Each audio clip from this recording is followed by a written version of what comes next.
अब हम लोग दो क्वेश्चन एक साथ करेंगे, torque due to a current carrying loop in an uniform magnetic field, और साथ में साथ मूविंग कॉइल गैल्वेनोमीटर भी कर लेंगे बहुत जल्दी।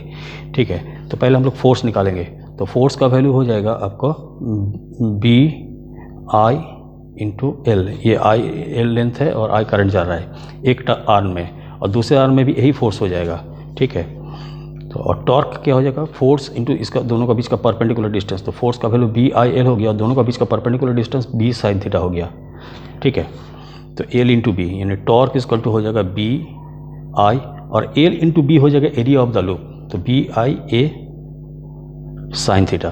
ठीक है, तो टॉर्क का वैल्यू बी आई ए, और अगर इसमें एन टर्म्स है, ये तो सिंगल एक टर्म्स के लिए टर्न के लिए कर रहे थे, फॉर एन टर्न्स ये क्या हो जाएगा N B I A sine theta.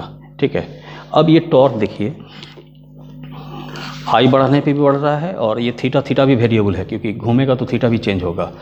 तो ये टॉर्क का तो वैल्यू हो गया, लेकिन मूविंग कॉइल गैल्वेनोमीटर बनाने के लिए आपको ये दो को वेरिएबल से आपको रिजल्ट आप अचीव नहीं कर पाएंगे, एक ही वेरिएबल होना पड़ेगा, क्योंकि मूविंग कॉइल गैल्वेनोमीटर में हम लोग देखते हैं कि करंट के साथ टॉर्क का क्या रिलेशन है।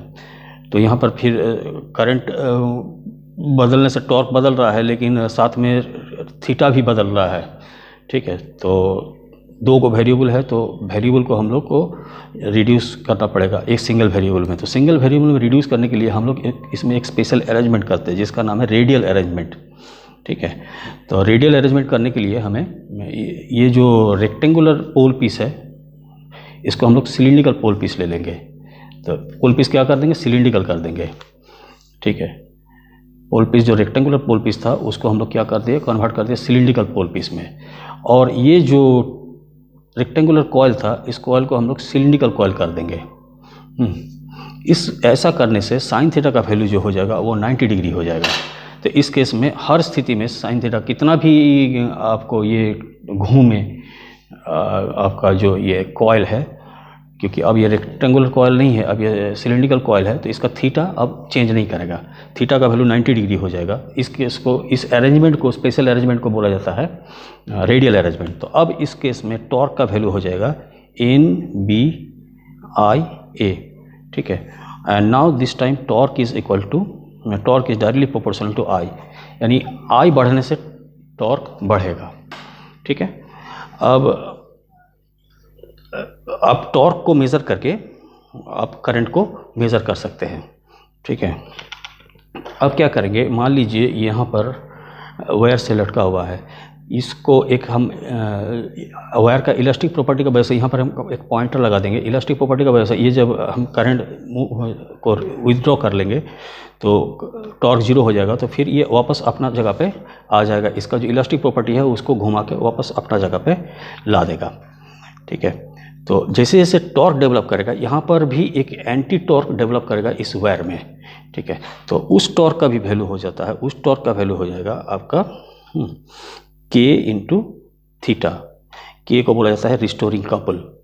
ठीक है, तो अब इसको दोनों, इन दोनों को अगर इक्वेट करेंगे तो आपको के थीटा इज इक्वल टू हो जाएगा एन बी आई ए। ये एक बहुत बड़ा रिजल्ट है, यानी theta is equal to N B A by K into I, यानी theta is directly proportional to I, यानी आई बढ़ाने से थीटा बढ़ेगा। ये आपका जो है मूविंग कॉइल गैल्वेनोमीटर का आपका जो रिज़ल्ट है वो ये है कि कैसे आई और थीटा में आपस में रिलेशन है। अब इसको हम लोग यूज़ करेंगे आगे का बहुत सारा क्वेश्चंस में। तो theta is directly proportional to I, इसको आपको इस इक्वेशन से आप डिराइव कर दिए। मूविंग कॉइल गैल्वेनोमीटर आपका यहीं पर ये होता है। इसके आगे एडिशनल क्वेश्चन सब में हम लोग इसी रिजल्ट को यूज़ करेंगे, theta equal to N B A by K into I. इस रिजल्ट को हम लोग आगे का क्वेश्चंस में यूज़ करेंगे, सो इसको याद रखना है। तो आप एक साथ दो क्वेश्चंस कर लिए, एक टॉर्क कैसे वैल्यू होता है, टॉर्क का वैल्यू यहाँ तक हो गया, फिर उसमें रेडियल अरेंजमेंट करते हैं। रेडियल अरेंजमेंट करने से ये जो थीटा है ये 90 डिग्री हो जाता है। ठीक है, तो इसका वैल्यू हो जाता है आपका एन बी आई ए।